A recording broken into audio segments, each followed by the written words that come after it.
అబ్బా కొడుకులు ఇద్దరు కూడా ప్రతి దగ్గర కూడా చెప్పింది ఏంటంటే మేము వచ్చిన తర్వాత పెట్రోల్ డీజిల్ ధరలను తగ్గిస్తామని చెప్పారు. ఈరోజు తగ్గించకపోగా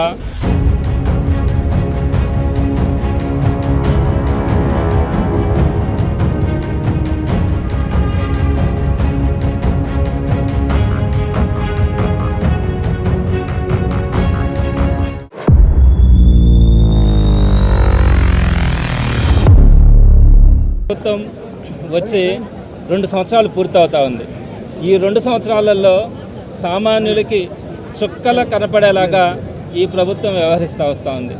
మొట్టమొదటిగా ఎలక్ట్రిసిటీ ఛార్జెస్ని తగ్గిస్తాను అన్నాడు.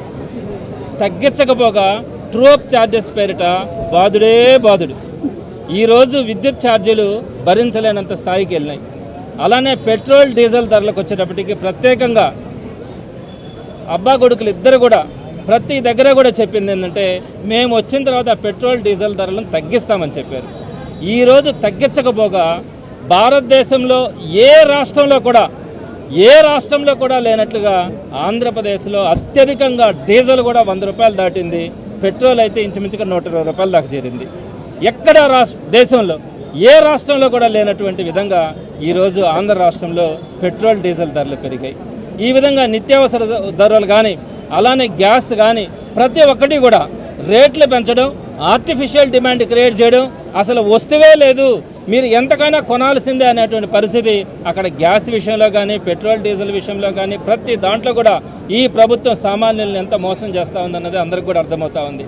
అలానే తల్లికి వందనం కానీ ఆడబిడ్డ నిధి కానీ పెన్షన్స్ కానీ ప్రతి ఒక్కటి కూడా నేను పెంచి అందరికీ కూడా ఇస్తానని చెప్పినటువంటి ఈ ప్రభుత్వం వచ్చిన తర్వాత వాటన్నిటిని కూడా కోతలు కోసినటువంటి పరిస్థితి. ఆడబిడ్డ నిధి గురించి అయితే ఆడబిడ్డ నిధి ఇస్తే ఈ రాష్ట్రాన్ని అమ్ముకోవాలా అని చెప్పినటువంటి పరిస్థితి. ముందుగా మీకు తెలియదా? ముందుగా మీకు హామీ ఇచ్చి మోసం చేసేటప్పుడు మీకు తెలియదా?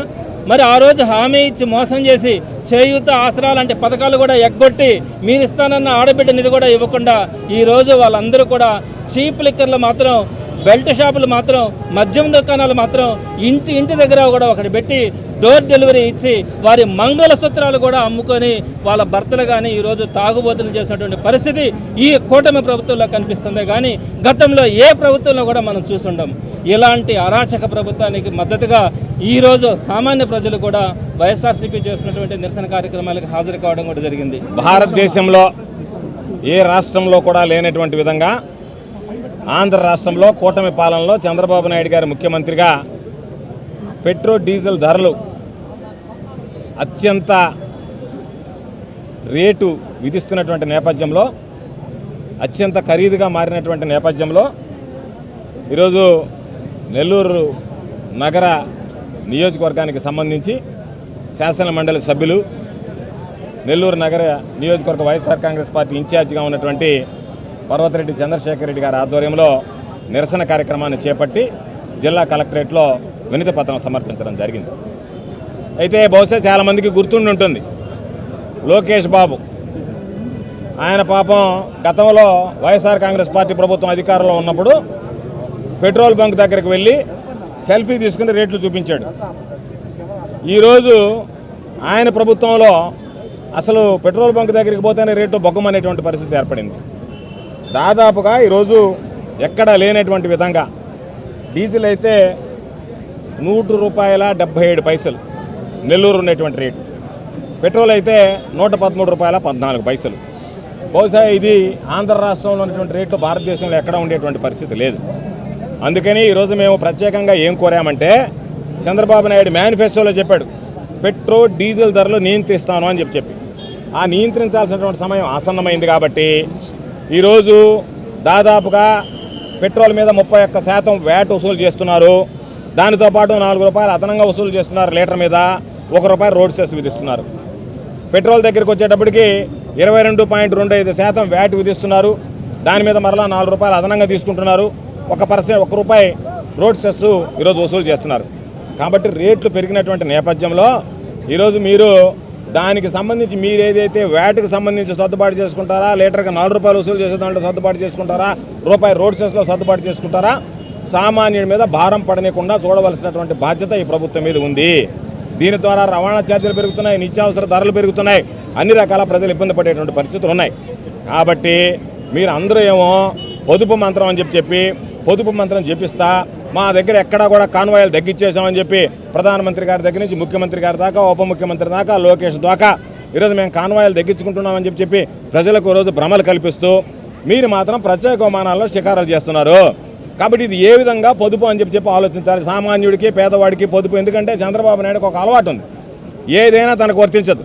ఈరోజు ఏం చెప్తున్నాడు, 3 బిడ్డల కంటే 30,000 ఇస్తాను, 4 కంటే 40,000 కంటే నువ్వు కను, లేకపోతే నీ కొడుకుని కనమను, నీకొకడు నీ కొడుకు ఒకడా, మిగతా వాళ్ళకి మాత్రం పేదోడికి 3 బిడ్డ పుడితే 30,000, 4 బిడ్డ పుడితే 40,000 అంటావా. కాబట్టి నీకు మాత్రం వర్తించదు అది. అదేవిధంగా పొదుపు మాత్రం కాదు అందరికీ చెప్తున్నాడు, కానీ ఆయన మాత్రం 3 ప్రత్యేక విమానాలు తిరుగుతున్నాడు. ఆయన తిరుగుతున్నాడు, ఉప ముఖ్యమంత్రి తిరుగుతున్నాడు, కొడుకు తిరుగుతున్నాడు.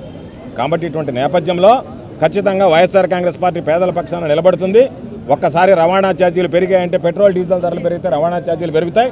దానివల్ల ఈరోజు అదనంగా నిత్యావసర సరుకులు కూడా ధరలు పెరిగేటువంటి, కూరగాయల దగ్గర నుంచి ప్రతి వస్తువు కూడా ఈరోజు రవాణా ద్వారా వచ్చేటువంటి ప్రతి వస్తువు మీద భారం పడేటువంటి పరిస్థితి, అది నేరుగా ప్రజల మీద భారం పడుతుంది. కాబట్టి ఈరోజు మీరు గతంలో ఏ విధంగా అయితే వైఎస్ఆర్ కాంగ్రెస్ పార్టీ ప్రభుత్వం ఉన్నప్పుడు మేము నియంత్రిస్తాం, తగ్గిస్తామని చెప్పారో దానికి కట్టుబడి ఈరోజు రేటు పెరగకుండా చూడాల్సినటువంటి బాధ్యత రాష్ట్ర ప్రభుత్వం మీద ఉంది అని చెప్పి డిమాండ్ చేస్తూ ఈరోజు ఒక్క పిలుపుతో వేలాదిగా తరలి వచ్చి ఈ కార్యక్రమాన్ని జయప్రదం చేసినటువంటి నెల్లూరు నగరానికి సంబంధించినటువంటి నియోజకవర్గ వైఎస్ఆర్ కాంగ్రెస్ పార్టీ నాయకులకి, కార్యకర్తలకి, నన్ను ఆహ్వానించినటువంటి శాసన మండలి సభ్యులు నా సోదరుడు పర్వతిరెడ్డి చంద్రశేఖర్ రెడ్డి గారికి హృదయపూర్వకమైనటువంటి ధన్యవాదాలు తెలియజేస్తున్నాను.